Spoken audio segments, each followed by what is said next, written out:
While America was trying to get 2 men off the moon alive, the Soviet Union was making one last move in secret. Most people remember Apollo 11 as the clean ending of the space race. Neil Armstrong, Buzz Aldrin, the first footprints in lunar dust, the flag, the words, the triumph. It feels finished in our memory, almost too perfect to question. But it was not finished. Because while Armstrong and Aldrin were still on the moon, a Soviet spacecraft called Luna 15 was circling above them. No crew, no global celebration, no famous voice. Just a silent machine sent there for one reason: to land, grab lunar soil, and return it to Earth before the Americans could bring theirs home. That meant the moon was holding two endings at once. In one ending, the United States would leave the moon and come home with history. In the other, the Soviet Union would still salvage pride from defeat by pulling off one last first. One robotic victory. One final answer to Apollo 11. Then Luna 15 began its descent. British radio astronomers listened to the signal in real time. NASA was watching closely enough to ask what the Soviets were doing there. And on the surface, inside the fragile Eagle, 2 American astronauts were preparing for the most dangerous part of the mission. Not the landing. The escape. Then the Soviet signal stopped. No speech. No warning. No second chance. Somewhere in the silence of Mare Crisium, Luna 15 had crashed into the moon. And only hours later, Apollo 11 had to rise from that same world and prove that America was not just first to land. America was first to make it back. By July 1969, the moon was no longer a dream. It was a scoreboard. For years, the Soviet Union had built the image of being first at everything that mattered in space. Sputnik had shocked the world. Yuri Gagarin had gone up before any American. Soviet space victories came so fast that they felt almost inevitable. The United States had power, money, and ambition, but the early years of the space race often felt like a humiliating chase. Apollo changed that, and Apollo 11 was supposed to end it. When Saturn V lifted Armstrong, Aldrin, and Collins toward the moon, America was not just launching astronauts. It was defending a national promise made in public and measured in front of the whole world. If this mission worked, the United States would finally take the biggest prize of the entire Cold War space struggle. But 3 days before Apollo 11 launched, the Soviet Union had sent up Luna 15. Officially, the mission was not presented as some dramatic last stand. But that is what it was. Luna 15 was a robotic sample return probe. It did not need to beat Apollo 11 to the surface.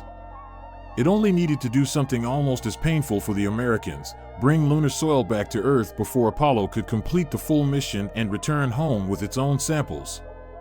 That was the hidden race inside the race. On July 17th, Luna 15 entered lunar orbit. Apollo 11 was still on the way. Now both superpowers were heading toward the same world at nearly the same moment, but only one side was telling the whole planet what it was doing. The Soviets were quieter, but not passive. They were still moving. NASA took this seriously. Frank Borman had a line of communication with Soviet scientist Mstislav Keldysh, and the Americans used it. They wanted orbital information. They wanted reassurance. They wanted to know if this Soviet probe could create any risk for Apollo 11. In one of the strangest moments of the Cold War, the rivals cooperated just enough to avoid an accidental disaster around the moon. But what mattered most was the timing. Because while the world watched 3 Americans approach history, another machine was already waiting above the same surface, carrying Moscow's final hope that the story of the moon would not belong entirely to the United States. Apollo 11 reached lunar orbit on July 19th, and suddenly the moon felt crowded in a way it never had before. Michael Collins circled overhead in Columbia. Armstrong and Aldrin climbed into Eagle. Somewhere else above the moon, Luna 15 kept orbiting, silent and patient, as if the Soviet Union were still searching for a way to step into a moment already slipping away. Then came the landing. Armstrong saw that the planned landing area was rough. The computer threw alarms. Fuel was draining. The boulder field below looked wrong. For a few terrible seconds, the first lunar landing in human history felt like it might become the most public disaster of the century. Then Armstrong flew past the danger, found a safer place, and said the line the world still remembers. "Houston, Tranquility Base here. The Eagle has landed. That should have been the end of the tension." In our memory, it often is. But Apollo 11 had not survived yet. Armstrong and Aldrin still had to live through the moonwalk, work inside a cramped machine sitting on alien ground, and then ignite a single ascent engine that had no backup. If that engine failed, there would be no rescue. The moon would keep them. At the same time, Luna 15 was still there. Its landing had been delayed. Soviet controllers were concerned about the terrain in Mare Crisium, and those extra orbits gave the mission a strange, haunting quality. While the whole planet celebrated an American triumph, a Soviet probe was circling in the background like unfinished business. At Jodrell Bank in Britain, radio astronomers tracked both stories at once. That is one of the details that makes this event so good for Orbit Ledger. It was not myth. It was not conspiracy. It was real. People were literally listening as history split into two directions over the same moon. Armstrong and Aldrin completed their moonwalk. They collected samples. They planted instruments. They climbed back into Eagle. They tried to rest. The cabin was small, dusty, and full of tension. They were on the moon, but they were not safe. And above another part of that same world, the Soviet Union finally made its move. If you are enjoying this story, subscribe now and like the video, because this is the part people miss when they talk about Apollo 11. America did not just land on the moon. It survived the moon while its greatest rival was still trying to change the ending. On July 21st, Luna 15 began its descent. The mission profile was brutally ambitious. The probe had to slow down, navigate difficult terrain, land safely, collect lunar soil, and prepare a return to Earth. If it worked, the Soviet Union could still claim a meaningful first and soften the humiliation of Apollo 11. Even in defeat, it could still force the world to share the story. For a few minutes, the spacecraft kept transmitting.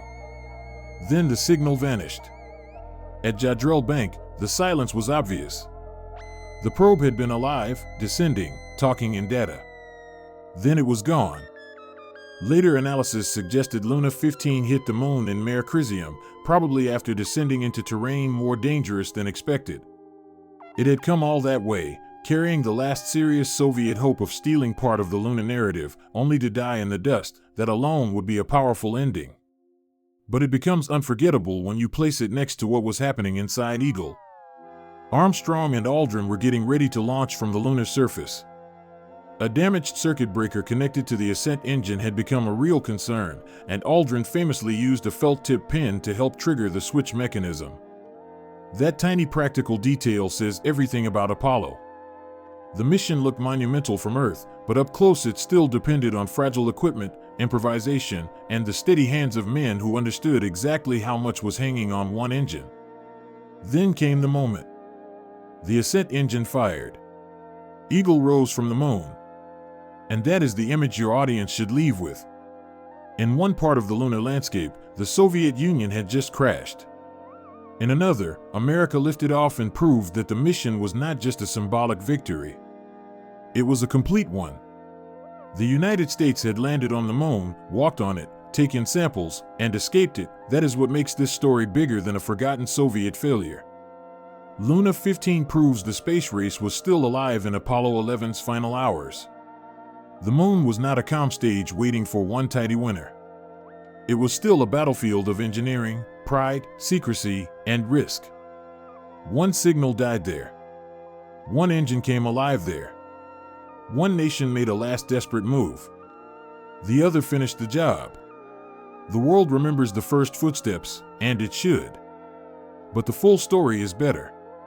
While Apollo 11 was preparing to leave the moon, the Soviet Union was still up there, still fighting for relevance, still trying to claw back history.